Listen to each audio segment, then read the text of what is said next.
오늘 말씀 보겠습니다. 하나님 말씀 구약성경 잠언 21장 15절부터 31절까지 말씀입니다.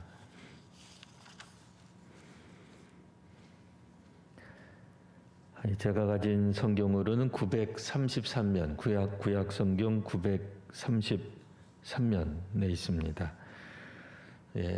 그 영상으로 보시는 분들은 좀 자유롭게 크게 같이 읽으시면 되겠고요. 실내에 계시는 분들은 그냥 작은 목소리로 자기가 들릴 정도로만 같이 읽으시면 되겠습니다. 잠언 21장 15절부터 31절까지 하나님 말씀입니다. 정의를 행하는 것이 의인에게는 즐거움이요 죄인에게는 패망이니라. 명철의 길을 떠난 사람은 사망의 회중에 거하리라. 연락을 좋아하는 자는 가난하게 되고 술과 기름을 좋아하는 자는 부하게 되지 못하느니라. 악인은 의인의 속전이 되고 사악한 자는 정직한 자의 대신이 되느니라. 다투며 성내는 여인과 함께 사는 것보다 광야에서 사는 것이 나으니라. 지혜 있는 자의 집에는 귀한 보배와 기름이 있으나 미련한 자는 이것을 다 삼켜버리느니라. 공의와 인자를 따라 구하는 자는 생명과 공의와 영광을 얻느니라. 지혜로운 자는 용사의 성에 올라가서 그 성이 의지하는 방벽을 허느니라. 입과 혀를 지키는 자는 자기의 영혼을 환난에서 보존하느니라. 무례하고 교만한 자를 이름하여 망령된 자라 하나니 이는 넘치는 교만으로 행함이니라. 게으른 자의 욕망이 자기를 죽이나니 이는 자기의 손으로 일하기를 싫어함이니라. 어떤 자는 종일토록 탐하기만 하나 의인은 아끼지 아니하고 베푸느니라. 악인의 재물은 본래 가증하거든 하물며 악한 뜻으로 드리는 것이랴. 거짓 증인은 배망하려니와 확실히 들은 사람의 말은 힘이 있느니라. 악인은 자기의 얼굴을 굳게 하나 정직한 자는 자기의 행위를 삼가느니라. 지혜로도 못하고 명철로도 못하고 모략으로도 여호와를 당하지 못하느니라. 싸울 날을 위하여 마병을 예비하거니와 이김은 여호와께 있느니라. 아멘. 말씀의 제목 마피아의 헌금입니다. 교회가 마피아의 헌금을 받아야 할까요? 전 세계에 있는 마피아가 제 설교를 들으면 아니 내가 뭐 어때서 이렇게 말할지 모르겠습니다. 그냥 이제 보통 일상적으로는 이제 마피아 그러면 이제 사람들이 이거는 악인이다. 범죄도 서슴지 않는다. 사람도 죽이고 마약도 팔고 실제 마피아가 그런지 어떤지는 잘 모릅니다만 우리가 보통 이제 영화상으로 이야기를 할 때 영화 대부 같은 영화를 보면 이 마피아들이 사람도 죽이고 마약도 팔고 온갖 범죄를 저지르면서 놀랍게도 이분들이 또 교회를 그러니까 성당이긴 합니다만 어쨌든 교회를 또 이렇게 출석하는 모습을 이렇게 대비하면서 보여주기도 합니다. 이제 우리는 이제 그런 생각이 자꾸 들게 되는 거죠. 야, 과연 저 교회가 마피아의 헌금을 받아야 되는 거냐? 하나님은 마피아가 드리는 헌금을 받으실 건가? 이제 이런 궁금증 같은 것들이 생깁니다. 이 땅에서 벌어지는 온갖 여러 가지 현상들, 그러나 그 이면 혹은 그것을 초월해 계시는 하나님의 뜻을 찾는 것이 지혜입니다. 그런 의미에서 오늘 구약 성경의 지혜서인 잠언에서는 이런 이 땅에서 벌어지는 일들에 대해 또 하나님은 어떻게 보시는지, 하나님은 우리에게 어떤 교훈을 하시는지 한번 살펴보려고 합니다. 15절부터 보시면 15절 정의를 행하는 것이 의인에게는 즐거움이요 죄인에게는 패망이니라. 자, 정의를 행하는 것이 그러니까 정의가 실현되는 게 바르게 사는 것이 의인과 죄인에게는 다른 의미가 된다라고 라는 얘기입니다. 그러니까 똑같은 일이죠. 정의를 행한다는 것은 한 가지 일, 그러니까 똑같은 일이라는 건 이제 한 가지 일이라는 뜻입니다. 그러니까 한 가지 행동인데 정의를 행하는데 이 의인 입장에서는 이거는 즐거움이에요. 행복한 거예요. 그러니까 나라가 정의롭게 되고 사회가 정의롭게 되고 뭐 개인이 정의롭게 되는 것 이거는 즐거움이다 그 얘기예요. 그런데 죄인에게는 이게 패망이니라 망하게 되는 일이 된다. 이제 그런 뜻입니다. 그러니까 이제 빛과 어둠이 공존할 수가 없죠. 물론 빛과 어둠은 같이 있어요. 뭐 항상 같이 있죠. 뭐 없는 건 아니에요. 그러나 우리들이 보통 이야기할 때는 빛이 나타나면 어두움이 사라진다. 이렇게 얘기를 하는 거죠. 그래서 정의를 행하게 되면 의인은 즐거워하지만 죄인, 여기서는 이제 악인이 되겠습니다. 악한 사람은 곧 망하는 길이 되는 것이다. 라는 얘기입니다. 자, 그러면 이런 죄인들에 대해서 조금 더 우리가 생각해 보면 16절 명철의 길을 떠난 사람, 이런 사람들이 죄인이요 악인이 되겠습니다. 명철의 길을 잘 가다가 떠나는 거예요. 그러니까 지혜의 삶을 살다가 떠나는 거예요. 신앙생활 하다가 갑자기 신앙을 떠나는 거예요. 그러면 어떤 일이 벌어지느냐? 사망의 회중에 거하리라. 그러니까 어떤 회중 속에 어떤 군집, 공동체에 들어가냐면 사망한 사람들 가운데 들어간다. 이제 그런 얘기입니다. 그래서 수명을 채우지 못하고 죽는다. 라고도 이제 다른 성경에 번역을 해놨습니다. 꼭 뭐 장수하지 못한 사람들에 대한 얘기가 아니라 원래 우리가 이렇게 해석할 수 있죠. 그러니까 태어나면서부터 하나님으로부터 받은 어떤 일정한 수명이 있다라고 생각할 수 있습니다. 뭐 사람마다 다 다르죠. 그런데 이 수명을 채우지 못하고 죽는 것, 이건 뭐 우리 동양권에서도 생각할 때 악인이 당하게 되는 결말로 생각할 수 있겠습니다. 17절 말씀, 연락을 좋아하는 자는 가난하게 되고 술과 기름을 좋아하는 자는 부하게 되지 못하느니라. 여기서 말하는 연락이 뭘까요? 연락. 우리 요즘 21세기에 연락 그러면 전화로 연락해, 편지 써, 뭐 이게 연락으로 알아요. 이게 좀 나이가 든 사람들이나 연락이라고 하는 말, 그러니까 연락인데 이제 발음이 이제 그렇게 안 되죠. 연락인데 연락. 이거를 어떻게 이제 우리가 봐야 되겠습니까? 이거 뭐 즐거움, 뭐 행복, 뭐 이렇게 해석해야 될까요? 아니죠. 즐거움과 행복이 아니고 여기서는 향락 이렇게 말할 수 있습니다. 물론 향락이라는 말도 즐거움, 뭐 행복한 일, 뭐 이런 뜻도 있긴 합니다만, 뭐 우리 성도님들이 기본적으로 잘 알고 계시듯이 향락 그러면 이거는 조금 문제가 있는 즐거움, 뭐 약간 좀 타락한 즐거움, 이런 것들을 말을 하는 겁니다. 그래서 연락을 좋아하는 사람, 그리고 이제 가난하게 됩니다. 술과 기름, 술이라고 하는 건 일종의 또 잔치 분위기가 있는 거죠. 기름이라고 하는 것, 뭐 그럼 고기를 좋아하는 그런 뜻이 아니라 여기서 말하는 기름은 우리가 이제 화장하고 자기 자신을 꾸미는 걸 말합니다. 그러니까 뭐 우리가 그때 살아보진 않았습니다만, 뭐 중세 유럽 때 이렇게 귀족들 뭐 이런 사람들이 어떤 그런 잔치, 연회, 파티에 나가게 되면 한껏 꾸미겠죠. 그걸 연상하시면 되겠습니다. 그러니까 연락, 그러니까 이거는 뭐 즐거운 어떤 연회, 잔치이기는 하나 이런 것만 계속 즐기는 사람 어떻게 되겠습니까? 술 마시고 몸에 치장하고 그래서 기름을 바르는 사람, 이것만 좋아하는 사람은 가난하게 됩니다.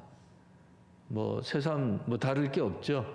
우리로 말하면은 뭐 조선 시대 때 뭐 사또가 새로 부임을 했는데 매일같이 잔치를 벌이는 거예요. 뭐 풍악을 울려라, 뭐 그러고 뭐 주색 잡기에 빠져 있다. 그러면 어떻게 되겠어요? 노상 술 마시고 이건 뭐 조선 시대 얘기니까 그냥 들어주십시오. 그러니까 뭐 뭐 기생, 기녀들을 부르고 뭐 이런 거에 그러니까 오늘날 우리식으로 말하면은 잔치하고 뭐 이제 성적으로 문란해지고 이렇게 말할 수 있겠죠. 이렇게 되면 당연히 가난해지죠. 개인이 가난해지고 또 그 사람이 통치하는 사람, 다스리는 사람이면 고을 사람들이 가난해지게 되겠죠. 자, 이러니 18절 말씀, 악인은 의인의 속전이 되고 사악한 자는 정직한 자의 대신이 되느니라. 이 속전, 요즘도 뭐 거의 잘 안 쓰는 표현이죠. 그러나 이제 교회를 다니시는 분들은 이 속전이라고 하는 표현, 우리가 이제 익히 알고 있는 그런 표현입니다. 대신 벌을 받는 거죠. 뭐 속죄죄, 뭐 이런 것도 대신 재물들이 사람의 목숨을 대신하여 재물이 되는 것처럼 그러니까 속전이 되고 악한 자는 정직한 자의 대신이 되느니라. 대신이 뭐 장관, 뭐 신하 대신을 말하는 게 아니라 누구를 대신한다 그 얘기예요. 누구를 대신하게 된다. 그러니까 대신 벌 받는다 그 얘기예요. 의인과 정직한 자가 그러면은 속죄금이나 뭐 이를테면은 뭐 보석금 같은 거죠. 속죄금이나 흑기사 같은 뭐 우리가 힘들 때 대신해 주는 그게 필요하다는 거냐. 우리들은 언제나 흑기사 찬스를 쓸 수 있다는 거냐. 의인이나 정직한 자 그런 뜻이 아니라 의인과 정직한 자는 심판을 받지 않지만 악인과 사악한 사람은 그들의 결말이 무엇이다? 남을 위한 속전, 남의 죄를 대신하는 그런 모습. 그러니까 뭐 그렇다고 해서 뭐 예수님 같은 그런 이제 모습이 아니에요. 그런 모습이 아니라 그의 결말은 결국 심판을 받는다. 그러니까 억울하게 심판받는다 그런 뜻이 아닙니다.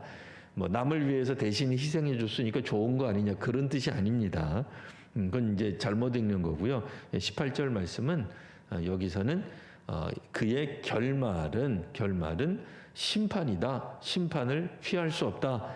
본인 자신의 죄 때문이든 혹은 누구를 대신해서든 결국엔 그는 대신하는 사람, 속건제의 어떤 그런 모습을 보여주는 사람이 될 것이다 라는 얘기입니다. 19절 다투며 성내는 여인과 함께 사는 것보다 광야에서 사는 것이 나으니라. 이건 뭐 무슨 얘기일까요? 결혼할 때 어떤 부인을 얻어야 되느냐 이런 어떤 삶의 지혜를 가르쳐 주는 걸까요? 그런 거 아닙니다. 그러면 차라리 결혼하지 말고 비혼하자. 요즘 또 그렇게 비혼이 또 유행입니다. 싸우는 것보다 혼자 사는 게 낫다. 그러니까 혼자 사는 것을 추천한다. 그렇게 읽으셔도 안 됩니다. 그러니까 그런 뜻이 아닙니다. 내용적으로는 그렇게 되어 있긴 하죠. 결혼보다는 혼자 사는 게 낫다라는 이제 줄여서 말하면 그렇게 되어 있지만 여기서 핵심은 뭐예요? 다투며 성내는 여인으로 되어 있습니다만 그냥 사람으로 읽겠습니다. 다투며 성내는 사람과 함께 사는 것 이게 보통 괴로운 게 아니다 그 얘기예요. 그러니까 차라리라는 거 이제 생각할 수 있는 거죠. 차라리 광야에서 사는 것, 광야에서 혼자 되는 것, 외로운 것이 차라리 낫지 이런 사람하고는 협동도 안 된다 그 얘기예요. 이런 사람이 공동체 안에 있으면 공동체가 문제가 생긴다. 이런 사람이 다스리면 나라가 혹은 뭐 그 마을이 문제가 된다. 그런 의미입니다. 어떤 사람이요? 다투며 성내는 사람. 이 사람이 가는 곳곳마다 분쟁을 일으키는 사람이 있습니다. 그러니까 분쟁을 해결하기 위해 가는 사람이 있겠습니다만, 뭐 그 사람도 일평생 분쟁이 따라다니겠죠. 그러나 그런 의미가 아니잖아요. 이게 일으키는 거예요. 분쟁을 일으키고 갈등을 일으키고 그 다음에 분노에 사로잡혀 있는 사람. 항상 뭐인가 화가 나 있는 거예요. 뭐 이를테면은 이제 제가 이제 페북에 그러니까 혐오는 이제 사라지지 않는다 예, 이제 그걸 어떻게 썼냐면 혐오를 혐오해도 혐오가 사라지지 않는다. 제가 그렇게 썼어요. 그러니까 혐오하지 말자는 뜻이에요. 물론 예, 혐오를 저도 혐오해요. 혐오하면 안 돼요. 그렇지 않아요? 뭐 인종차별을 한다든지 성차별을 한다든지 뭐 혹은 뭐 종교적으로 혹은 뭐 정치적 색깔을 가지고 우리가 혐오해서야 되겠습니까? 이 혐오는 폭력을 불러온다 그 얘기예요. 그러면서 혐오를 뭐 혐오하는 것까지는 좋지만 이거를 통제하지 못하고 절제하지 못하면 분노에 사로잡혀요. 그러니까 악을 처단하는 건 좋은 일이지만 이게 복수한다 하면 곤란해지는 거예요. 항상 분노에 사로잡혀 있는 거예요. 그러니까 정의를 실천하는 건 좋은 일이에요. 이거는 반드시 해야 될 일이고 우리가 추구해야 될 일이고 권장할 만한 일이에요. 그런데 정의를 실현한다고 해서 불의를 보고 항상 분노에 가득 차 있다. 이거는 좀 쉽지 않아요. 이게 이제 그 뭔가가 좀 잘못되기 시작하는 거예요. 그래서 언제나 다투며 성내는 사람이 있으면 우리들도 다투게 되고 성내게 되어 있다. 그런 얘기입니다. 자, 그러니 그것과는 다른 어떤 길을 제시하는 거죠. 20절에 그 길이 나옵니다. 지혜 있는 자의 집에는 귀한 보배와 기름이 있습니다. 얼마나 좋습니까? 이게 부자가 된다 그예요. 예. 아까 꼭 사악한 방법으로 부자가 되는 길만 있겠습니까? 그렇지 않습니다. 이 땅을 살아가다 보면 정직하게 지혜 있는 방법으로도 귀한 보배와 기름을 구할 수 있습니다. 그 집에 둘 수 있습니다. 근데 문제는 뭐예요? 미련한 자는 이것을 다 삼켜버리느니라. 그러니까 이 미련한 자는 외부에 있는 사람이라기보다는 그 집안에 있는 사람이죠.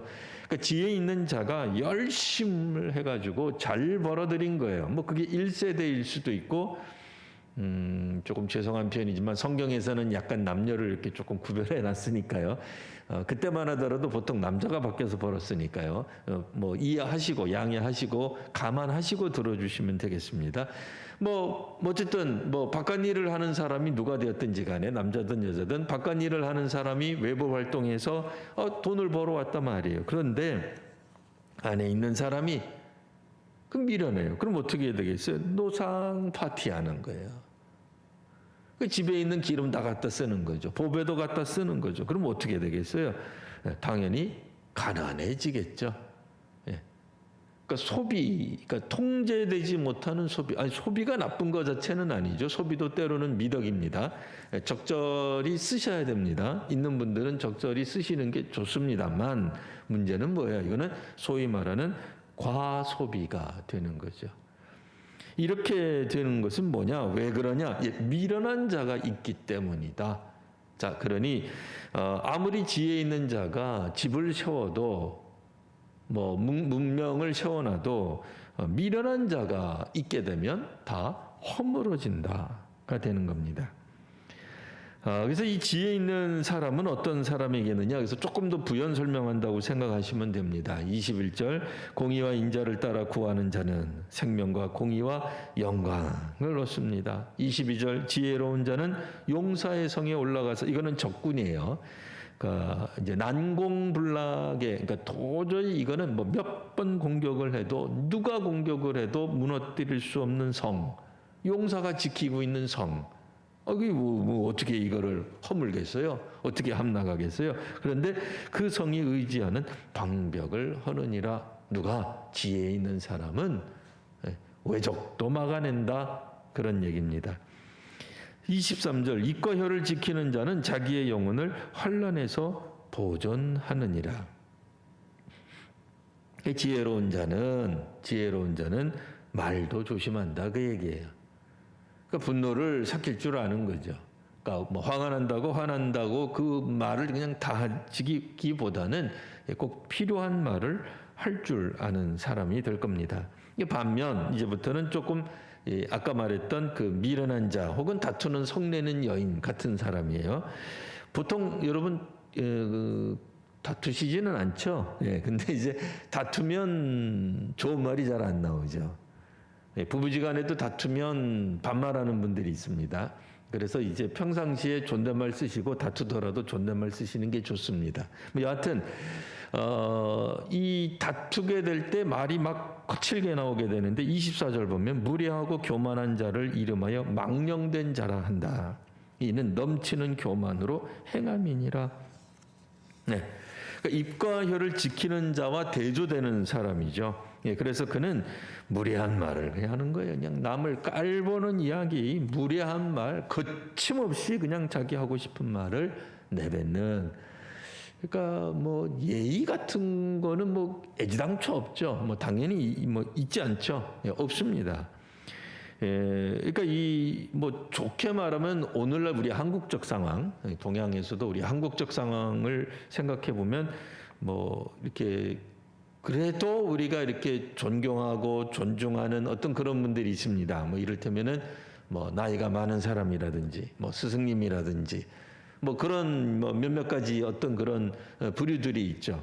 요즘은 뭐 너나 나나 할 것 없이 똑같습니다. 뭐 동등합니다. 뭐 동등한 게 나쁜 건 아닌데 이제 문제는 뭐겠습니까? 이게 자칫 잘못하면 너무 동등하기 때문에 무례해지면 이건 곤란해지는 거죠. 교만해지는 거예요. 그래서 남을 깔보는 사람들이 생깁니다. 뭐 이를테면은 뭐 손님은 왕이다. 그러니까 왕이니까 뭐 함부로 하는 거예요. 오늘날에는 왕도 함부로 하면 안 되죠. 왕도 예의를 지켜야죠. 그렇죠? 국민에 대한, 국가에 대한 예의를 지켜야 되는 거지.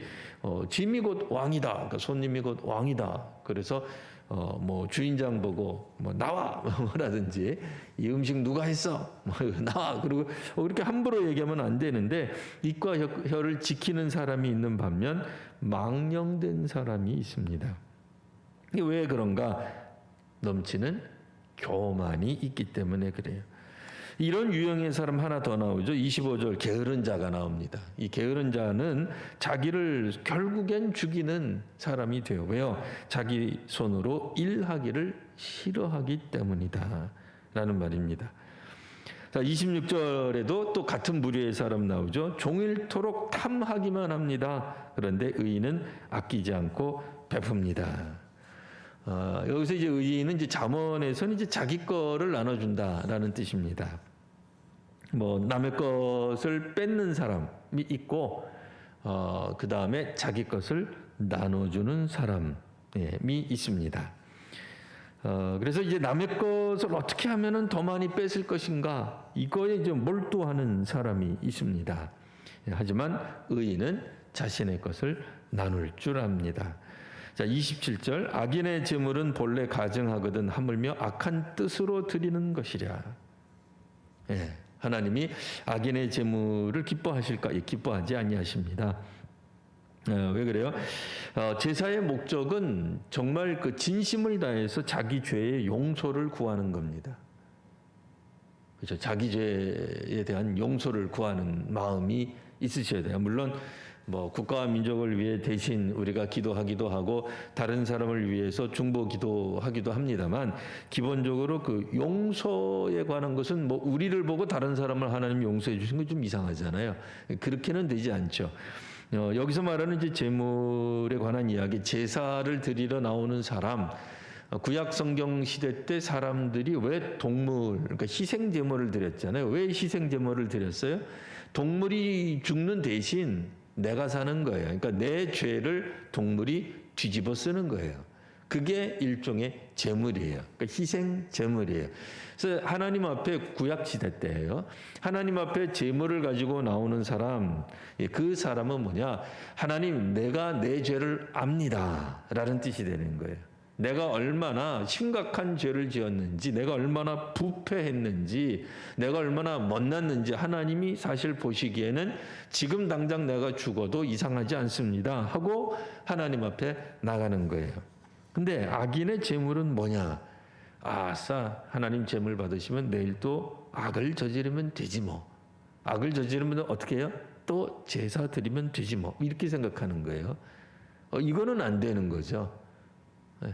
그러니까 전에 악을 저질렀다 하더라도 죄인이라 하더라도 하나님 앞에 제사를 드릴 수는 있습니다. 당연히 드리죠. 왜 못 드려요? 회개하고 하나님 앞에 통회하는 자복하는 심정으로 누구든 나올 수 있는 겁니다. 근데 이제 문제는 뭐예요? 이 악인이 이 마음부터 이미 잘못된 방향으로 나가 있는 거예요. 그래서 하물며 악한 뜻으로 드리는 것이랴. 악한 뜻을 품고 제물을 드리는데 하나님 그거 기뻐하시겠습니까? 당연히 아니죠.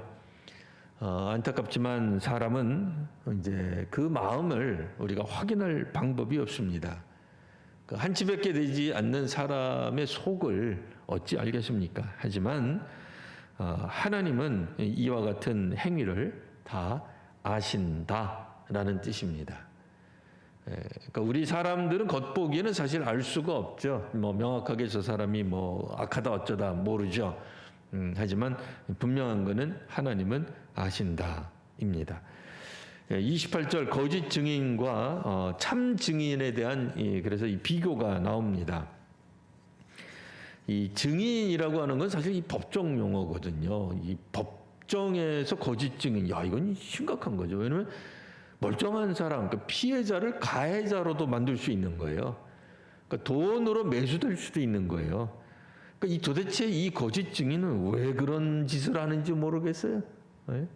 그러니까 악한 마음이 있는 거죠. 뭐 돈을 받았던, 사주를 받았던, 아니면 평상시에 저 사람에 대해서 악한 감정, 나쁜 감정이 있었던, 어쨌든 진실을 말해야 되는데, 왜냐면 법정이니까. 법정에서는 진실을, 소위 말하는 시시비비를 가려야 되잖아요. 그러니까 내가 뭐 기분 나쁘다고 그것만 주장하는 게 안 되잖아요. 게다가 이제 중요한 거는 당사자도 아니라 증인인데. 그런데 이런 사람들, 악한 사람들이죠. 결국 패망한다. 확실히 들은 사람, 아무개가 싸울 때 누가 이런 말 했어요. 뭐 그런 얘기 해줄 수 있잖아요. 확실히 들은 사람의 말은 힘이 있다라는 말입니다. 그리고 이런 악인은 29절 보시면 자기 얼굴을 굳게 합니다. 그러니까 얼굴색이 바뀌어요. 얼굴이 굳어질 수밖에 없습니다. 물론 너무 악을 잘하는 사람은 거짓말하고 악을 행하면서도 환하게 웃을 수 있다고는 해요. 그건 이제 보통 사람이 아닌 거죠. 뭐 악에 찌든 거죠. 악을 너무 많이 해서 자기가 하는 거짓말이 거짓말인지도 모르는 거고, 아니면 거짓말을 하면서도 뭐 그런 사람들은 아마도 거짓말 탐지기를 해도 소용이 없을 거예요. 그러니까 그렇겠지만 일반적으로는 악을 행하게 될 때 얼굴이 바뀌게 됩니다. 구약 성경 창세기 4장을 보면 아벨의 제사는 하나님 받으시고 가인의 제사는 받지 않았을 때 가인이 분한 감정을 갖습니다. 네, 세상에 이럴 수가. 내가 이렇게 준비했는데 하나님이 안 받으시다니. 네? 나의 헌신을 뭘로 알고, 내가 얼마나 희생했는데, 내가 얼마나 열심으로 준비했는데 동생의 제사는 받으시고 나는 안 받아? 왜 내가 안 되는 거야? 왜 내 건 안 받으시는 거야? 그러면서 얼굴빛이 바뀝니다. 고개를 들지 않는다, 이렇게도 이제 표현이 되어 있어요. 자, 하지만 정직한 자는 어떻게 되겠어요? 자기의 행위를 또 삼가하느니라, 절제하기도 하고 또 겸손히 행하는 모습, 그런 것을 삼가하느니라라고 이제 말할 수 있습니다. 무조건 안 한다 그런 뜻이 아니라, 우리가 삼가라는 이제 우리 고유한 말이죠. 우리 말에 있어서 옷깃을 여민다든지, 또 자세를 바르게 하고, 또 마음가짐 씀씀을 바르게 하는 것, 삼가하느니라. 30절 31절. 그래서 악인이 생각할 때는 조금 뭐 지혜, 명철,谋略 이런 걸로 뭐 하나님을 속일 수 있다. 뭐 사람은 속일 수 있어요. 세상은 속일 수 있습니다. 하지만 하나님을 속일 수는 없는 겁니다. 근데 악인들은 그런 것들이 가능하다고 생각하는 거죠. 또 실제로 악인들이 상당한 기간 동안에는 성공합니다. 뭐 용이 됩니다. 실제로 부자가 되기도 하고, 뭐 권력을 갖기도 하고, 뭐 왕이 되기도 합니다. 왜 안 되겠어요? 구약 성경 보시면 얼마든지 그런 일들이 일어납니다. 그들이 원했던 대로, 뭐 가인의 예를 들어서 좀 이상하긴 합니다만, 아벨을 죽이는데 성공합니다.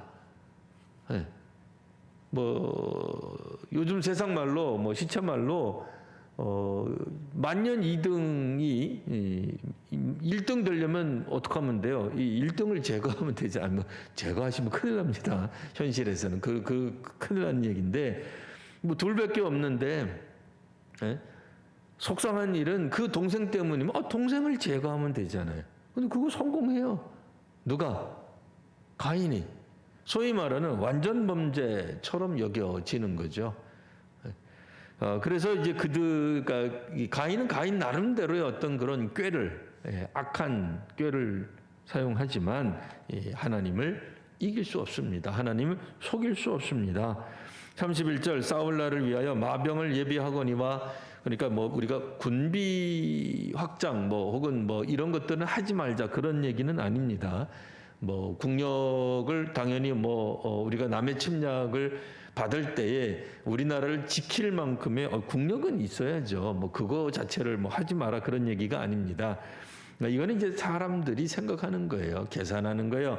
뭐 이스라엘의 적들이 이스라엘을 침공할 때 생각하기를 이스라엘 군세가 10만 명이야. 그러면 우리는 30만 명이면 이기겠지. 뭐 이런 식으로 준비할 수 있잖아요. 그러니까 전쟁을 위해서 준비할 때 당연히 사람들이 상대방의 전력과 우리의 전력을 평가는 안 하겠습니까? 하지만 여기서 말을 하는 것은 뭐 전쟁은 하나님께 있다 그런 얘기가 아닙니다. 31절은 이김은 여호와께 있다 이렇게 하니까 전쟁의 승리는 하나님 손에 있다라기보다는 물론 이제 그런 뜻도 포함되어 있긴 합니다만 중요한 것은 뭐겠어요? 사람이 갖고 있는 한계를 알아야 된다라는 뜻입니다. 이거는요. 그러니까 오늘 이 31절의 본문은 이 잠언 21장에 있는 내용에서 31절 내용은 그러니까 사람이 지혜가 있습니다. 왜 지혜가 없겠습니까? 여기서 말하는 지혜는 그 하나님 섬기는 지혜가 아니라 일반적인 지혜가 있죠. 사람이 꾀가 있습니다. 지식이 있습니다. 지성이 있죠. 하지만 그 인간이 갖고 있는 지혜, 한계가 있습니다. 우리가 아무리 많은 경험, 뭐 학위도 받고 세상 여러 곳 돌아다니면서 이런 나라 저런 나라에 대한 모든 정보를 다 알고 있다 손치더라도 그 인간의 지혜 역시 한계가 있다라는 얘기입니다. 이 땅을 구제하고 뭐 이 땅을 새롭게 하고 평화롭게 만들기 위한 전략, 전술, 수많은 오만 가지 방식들 뭐 그 이전 세대가 가지고 있었던 부정과 부패를 척결할 수 있을 만한 모든 인간의 지혜를 사람이 가지고 있다고 생각하지만 한계가 있다라는 거예요. 이 한계를 그러면 어떻게 해야 되느냐? 사람의 한계. 우리한테는 한계가 있다. 내가 아무리 똑똑하고 내가 아무리 지혜롭다고 생각하고 내가 아무리 많이 공부를 하고 또 이 민족과 이 국가를 뭐 뛰어넘어서 전 세계의 평화를 내가 추구한다 할지라도 그러니까 포부는 좋아요. 포부가 나쁘진 않아요. 그렇다 하더라도 여전히 사람들은 한계를 가지고 있다. 그래서 사람의 한계 를 깨닫는 것이 지혜입니다. 네. 그러니까 구약 성경에서 말하는 지혜는 물론 이제 지혜는 기본적으로는 하나님을 경외하는 것, 하나님을 경외하는 데서 지혜와 지식의 근본이요 출발이 시작이 됩니다만 일반적인 우리가 여기서는 이제 지혜를 말하는 거예요. 30절에서 말하는 지혜는 하나님 경외하는 지혜로도 못하고 그렇게 읽으면 큰일 나요. 그런 뜻이 아니에요. 그러니까 하나님을 알고 깨닫는 명철로도 안 돼요. 그런 얘기가 아닙니다. 그러니까 잠언 앞부분에 나와 있는 지혜, 명철, 모략 뭐 이런 것들은 하나님을 경외하는 하나님을 섬기는 어떤 그런 지혜, 명철로 묘사가 되어 있어요. 그러나 30절에서 말하는 지혜와 명철, 모략 이런 것들은 그냥 일반적인 우리가 생각할 수 있는 인간의 지성, 인간의 능력, 뭐 인간이 가지고 있는 어떤 그런 뭐 집단 지성 뭐 이런 것들을 생각하시면 됩니다. 모략 이런 거 이제 집단 지성이죠.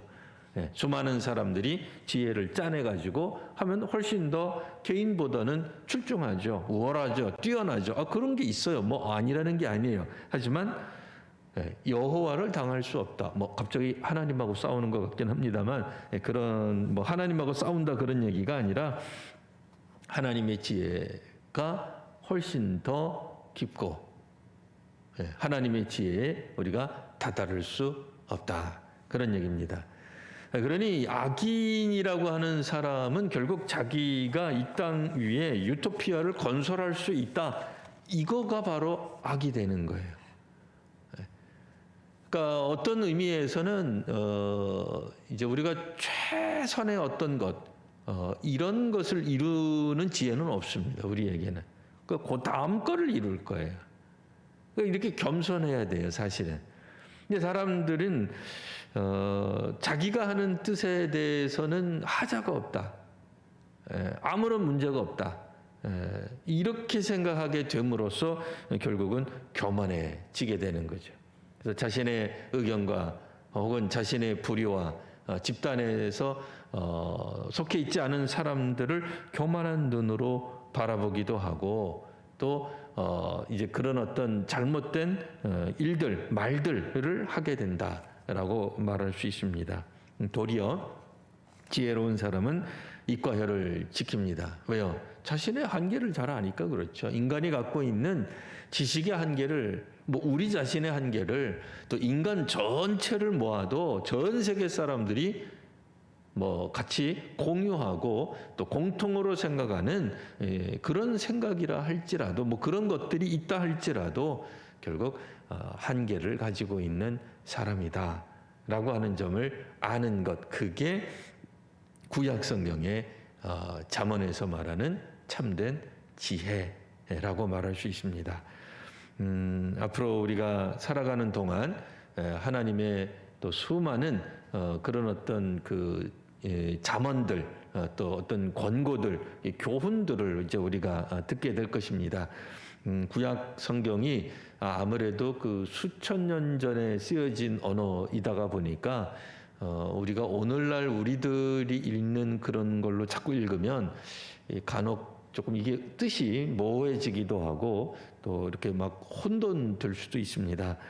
하지만 계속해서 우리가 하나님의 말씀을 또 이렇게 또 잘 대하고 또 읽고 깨닫게 됨으로써 하나님께서 이 땅 위에 살아가는 사람들이 어떤 지혜를 가져야 되는지, 특별히 이제 우리 잠언 이제 몇 장 남지 않았습니다. 잠언을 읽을 동안에 더더욱 귀한 그런 지혜들을 얻는 우리 성도님들 되시기를 바랍니다. 기도하겠습니다. 아버지 하나님, 오늘도 믿음의 사람들이 주님 앞에 나와 하나님의 말씀을 들으며 지혜를 찾습니다. 저희 속에 지혜가 있지 않음을 깨닫습니다. 우리가 아무리 똑똑한 척하고 또 우리가 생각한 것이 전 인류를 위한 놀라운 아주 독창적이고 그 이전 사람들이 이루지 못했던 정말 새로운 혁신적인 개혁적인 생각이라 할지라도 여전히 제한되어 있으며 한계가 있는 인간의 생각임을 다시 한번 깨닫습니다. 세월이 지나고 또 환경이 달라지거나 또 여러 사람들 입장에서 우리의 지혜가 사실은 보잘것없어지기도 하고 또 그것이 악으로 또 나타날 수도 있음을 알게 됩니다. 하나님, 겸허하게 저희들이 살아가며 하나님께서 하시는 일들을 바라보는 믿음의 사람들이 되게 하여 주시옵소서. 특별히 오늘은 우리 질병 가운데 있는 성도들, 특별히 최영섭 장로님을 하나님께서 기억하여 주시고 수술대 위에서 하나님께서 함께 하셨던 것처럼 아마 이 시간에 회복 가운데 있을 때 주께서 천사들을 보내주시고 또 하나님의 영으로 가득 차게 하여 주셔서 의사와 또 수많은 의료진들이 정말 노력을 다한 그 위에 하나님의 은혜가 덧입혀 주시옵소서. 하루빨리 낫게 하시고 그 수많은 뼈들이 부러졌는데 다시 이어붙이는 그 아픔 또 그 속에서 장로님 잘 견딜 수 있도록 하나님 함께하여 주옵소서. 피부가 또 손상이 되고 혈관이나 또 여러 가지 또 우리 신체들이 기능을 제대로 하지 못하고 망가져 있을 터인데 하나님 아물게 하시고 회복되게 하여 주시옵소서. 주님 통증으로부터 이제 좀 자유롭게 우리 장로님을 굳세게 붙들어 주시옵소서. 엄습하는 통증을 잘 이겨내고 또 우리가 예상할 수 있는 그런 어떤 후유증들 하나도 없도록 하나님 붙들어 주시옵소서. 주님 그 외에도 우리 성도님들 가운데 여전히 지금 병원에서 또 치료받으시는 이들 또 요양병원에 있는 이들도 있습니다. 주님께서 우리 성도님들 한 사람 한 사람 오늘 굳세게 붙들어 주시고 특별히 우리 성도님들 비록 우리도 여러 가지 질병을 안고 있다 할지라도 다른 사람들을 위해 기도하는 그런 우리 귀한 성도님들 또 기도로 서로 도우며 응원하는 우리 귀한 또 성도님들 우리 교회가 다 되게 하여 주옵소서. 거룩하신 우리 구주 예수님 이름으로 기도드리옵나이다. 아멘.